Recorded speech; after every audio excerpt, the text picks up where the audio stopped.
Nasser e bike घेऊन आलेत इलिगो e bike. ही फक्त 39,000 पासून पुढे। चार्जिंग साठी रोजचा खर्च फक्त 5 रुपये। गाडीच्या पार्ट्सना 1 वर्षाची warranty, fire proof lead, acid battery, गाडी चालवायला सोपी, आरामदायक आणि हप्तेही सुलभ। आणि हो, ई बाईक खरेदीवर आणखीन एक बाईक जिंकण्याची लकी ड्रॉची संधी। पहिलं बक्षीस 1 ई बाईक, दुसरं 43 इंची LED टीव्ही, तिसरं वॉशिंग मशीन सह फ्री, आटा चक्की यासारखी 50हून अधिक आकर्षक बक्षीस। तर मग बरा करा आमच्या शाखा कलगरी, कवठे महांकाळ आणि मिरज।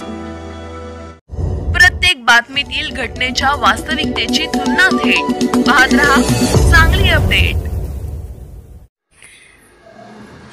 माजी खासदार संजय काका पाटील यांचा समर्थकांचा सांगावा असल्याचा मेसेज सध्या व्हॉट्सअपवर चांगलाच गाजू लागला असून विधानसभेच्या निकालानंतर संयमी भूमिका घेतलेल्या संजय काका पाटील यांच्या राजकीय निर्णयाला आता वळण लागणार असल्याची उत्सुकता सर्वत्र निर्माण झाली आहे।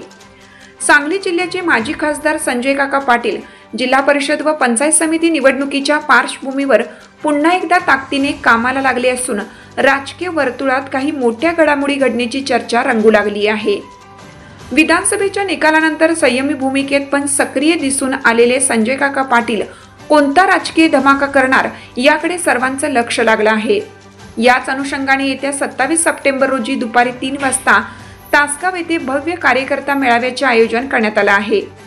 या मेळाव्याच्या आदेशाकडे कार्यकर्त्यांचे लक्ष लागलं असून संजय काका पाटील गटाची नेमकी भूमिका काय असेल हे या मेळाव्यात स्पष्ट होणार आहे।